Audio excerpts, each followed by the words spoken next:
Well, good evening.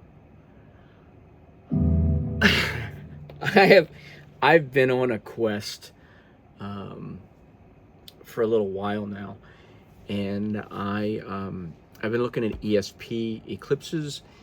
Um, I own a Epiphone Les Paul.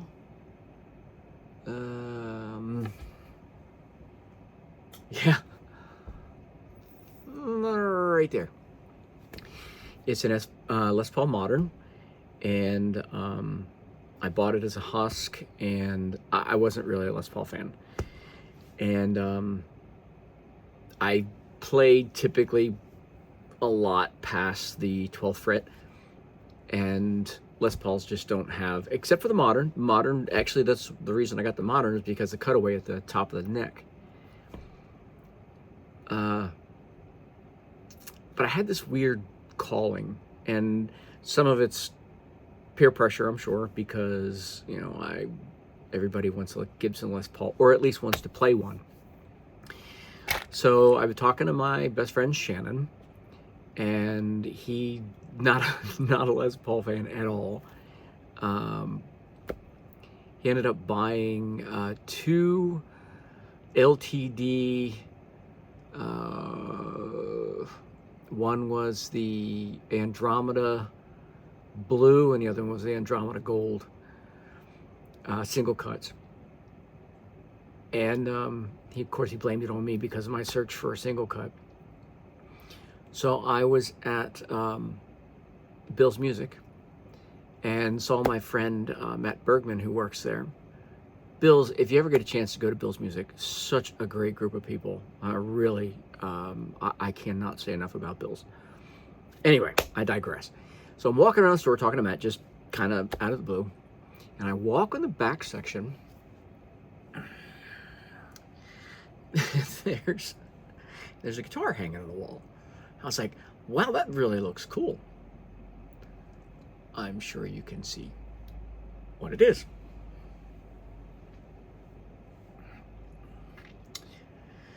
This is a vintage V100. Bought it used. Has a bow and bar somebody put on the back. I don't know if I'm going to keep that or not.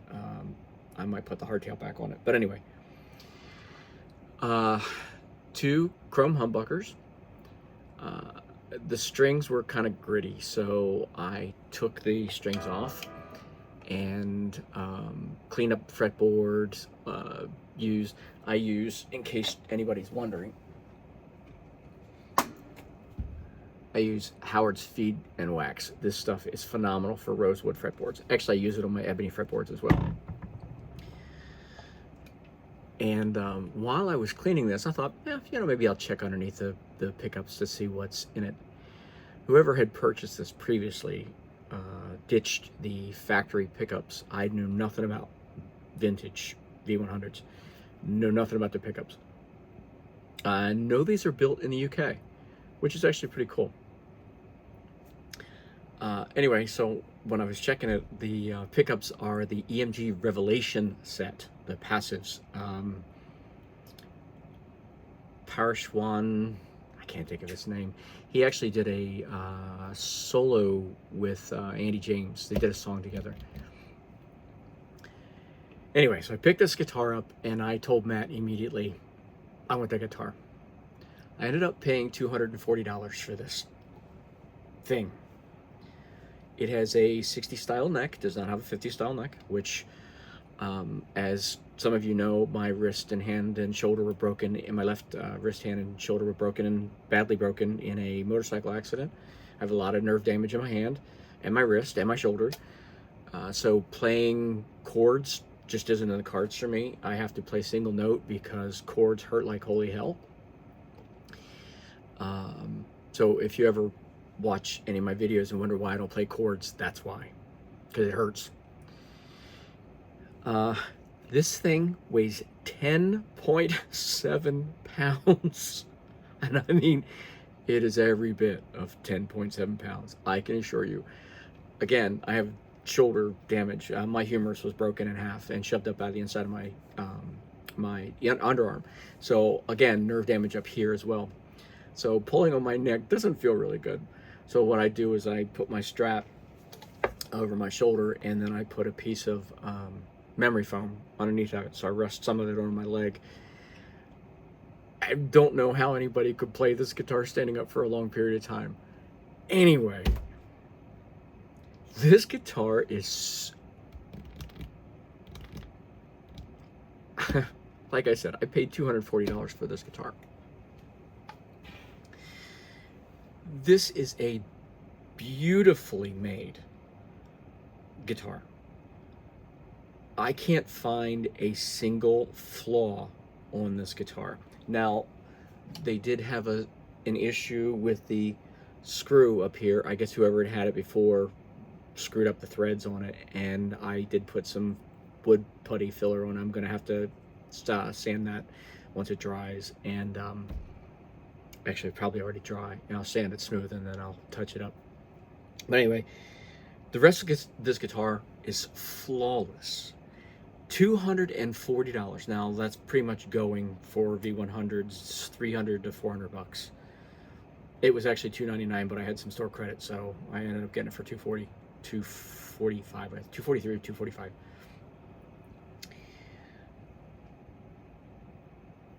I absolutely love this guitar, and I cannot stress to you enough.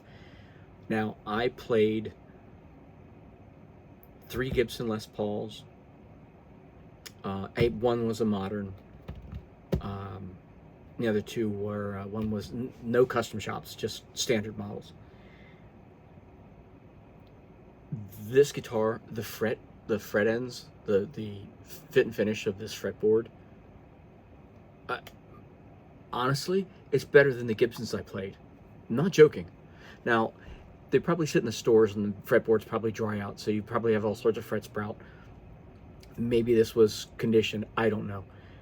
Or just the fretwork was that good from original. There is one problem. Right here, I have a high fret, and I just have not done anything about it yet, because honestly, getting up there, I really don't even play with this guitar up there, so it's not even a big deal. I find myself playing down here most of the time. Like I said, 60s style neck, slim taper. I don't think it's not asymmetrical like my Wolfgang is, which I really like asymmetrical necks. This has vintage tuners, and they are something deluxe. I don't even know what they are. Huh. Actually, looks like somebody put Gibson pickups on this thing. Or, I mean, Gibson tuners. Huh. Anyway, I didn't even notice that before. So the guitar is slightly modified. This is a forever, I know everything I read about this thing, pardon me for bouncing all over the place, everybody that they say, oh, this is a great beginner guitar. Bullshit. I would challenge anyone to pick up this guitar against their Gibson 60s Tribute Standard. I wouldn't put it up against Custom Shop, obviously. That's ridiculous. Oh, you know what? I would.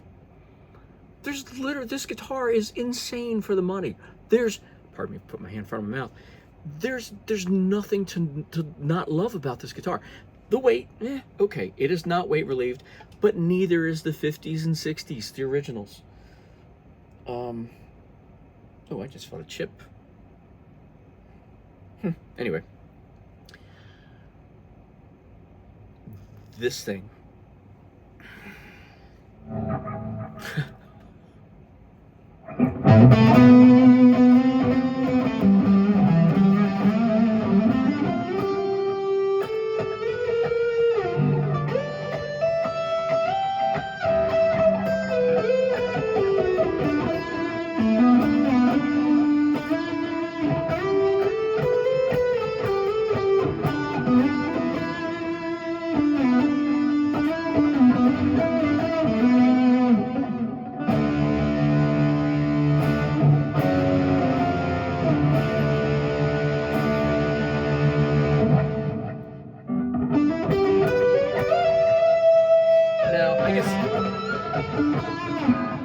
Pardon me.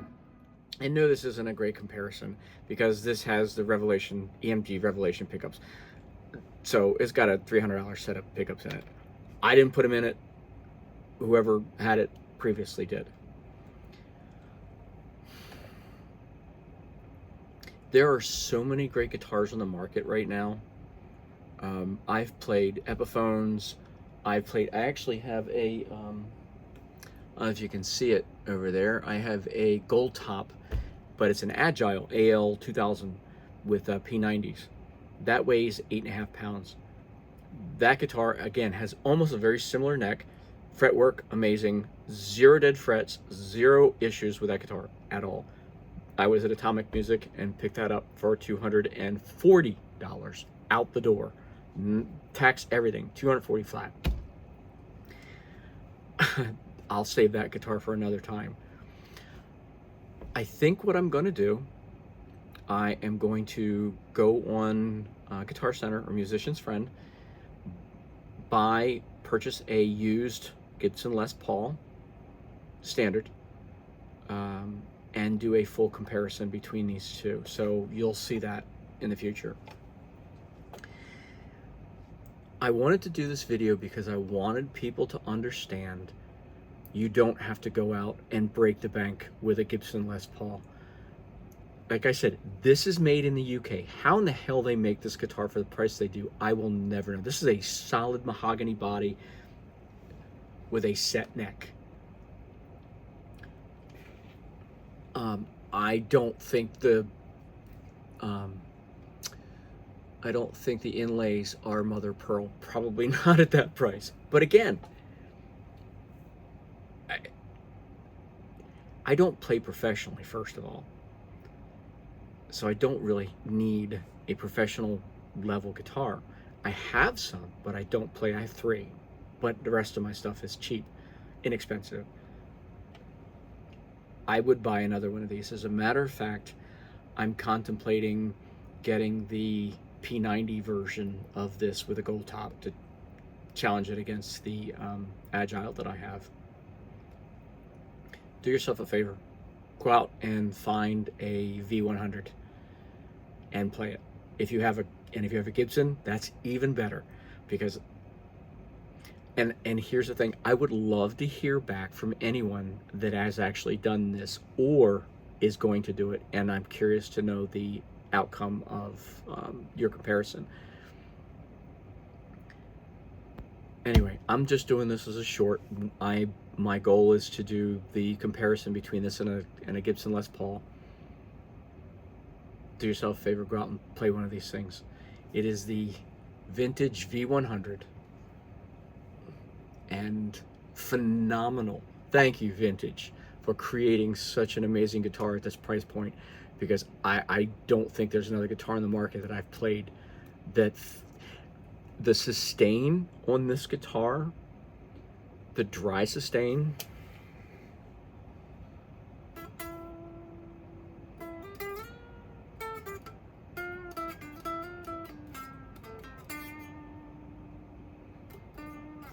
I don't know if you can hear that, but the sustain on this guitar is amazing. I don't know if this Bowen bar has anything to do with that. That is all. As you can see, that is a lot of metal on the bridge of that guitar. I will be keeping this guitar, and when this is put back together, my Junior, that'll be an interesting comparison as well. That actually has a Fat Cat in the bridge. Anyway, if you watch this video all the way through, thank you. Please like and subscribe. It's so cool knowing I get to do this stuff. I have a full-time job, but I get to share my guitars with people and maybe inspire someone to pick up a guitar on their own. Anyway, have a lovely evening, and I'll see you soon with a comparison video. See you guys.